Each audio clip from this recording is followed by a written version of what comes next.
Lorsque l'on parle de douleur au niveau lombaire, donc dans le bas du dos, il n'est pas rare de constater que c'est à la fois un manque de souplesse, soit spécifique ou plus généralisé, mais également un manque au niveau de la force des muscles abdominaux, plus particulièrement au niveau du bas de l'abdomen, le muscle transverse.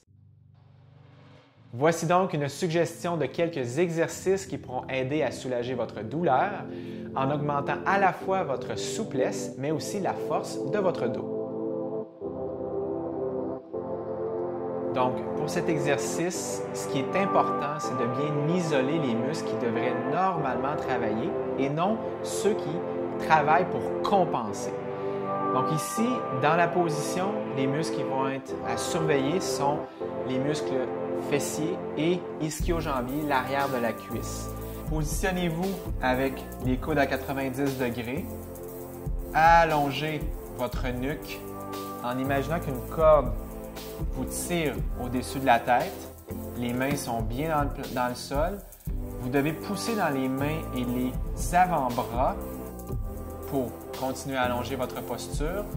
Vous contractez les abdominaux pour soutenir vos muscles lombaires et vous vous concentrez sur l'ischio-jambier, les ischio-jambiers, l'arrière, et les muscles fessiers ici pour faire l'élévation de la jambe. Donc, vous inspirez, expirez, inspirez. Mais ce qu'on veut ici, c'est de vraiment bien isoler les muscles qui doivent travailler. Donc, ce qui est important, c'est de maintenir une ligne droite entre les deux talons. Une des mains, celle qui est à l'avant, vient chercher environ la cheville. L'autre main va pointer les doigts vers le plafond et le regard va suivre la main qui va vers le plafond. Donc, on inspire.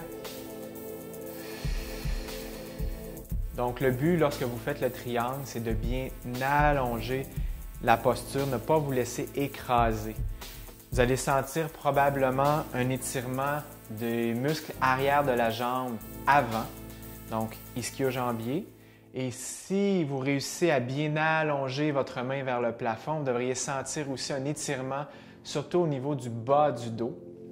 Également, essayez de garder une nuque très longue. Ne laissez pas votre nuque rentrer dans vos épaules, sinon vous allez sentir des tensions au niveau de la nuque. Donc, gardez bien longue. Et enfin, c'est de garder une respiration qui est continue. Donc, vous inspirez profondément, vous expirez profondément.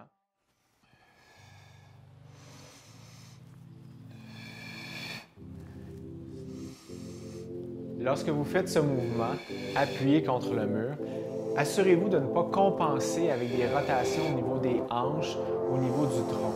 Ce qui est très important, comme vous le voyez dans l'exemple, c'est de maintenir une ligne très droite au niveau de la colonne, des pieds à la tête.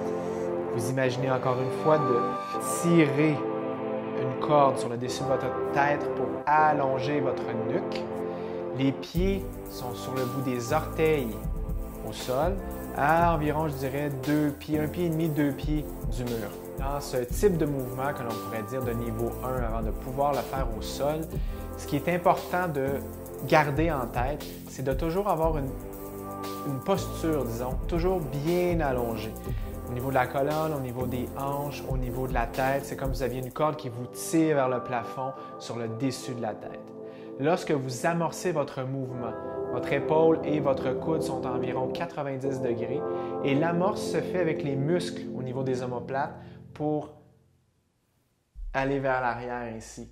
Ce qui est important, c'est de ne pas compenser soit avec les hanches ou avec le tronc, avec un mouvement vers l'arrière, mais bien isolé pour faire un mouvement ici sans que tout le reste du corps se mette à bouger en même temps.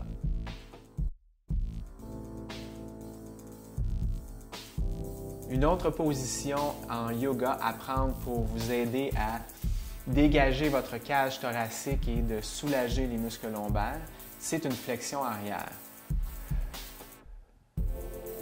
Donc, une fois que vos deux pieds sont bien au sol, Vous poussez sur toute la surface, les muscles ischio-jambiers, donc l'arrière et fessiers pour vous surélever.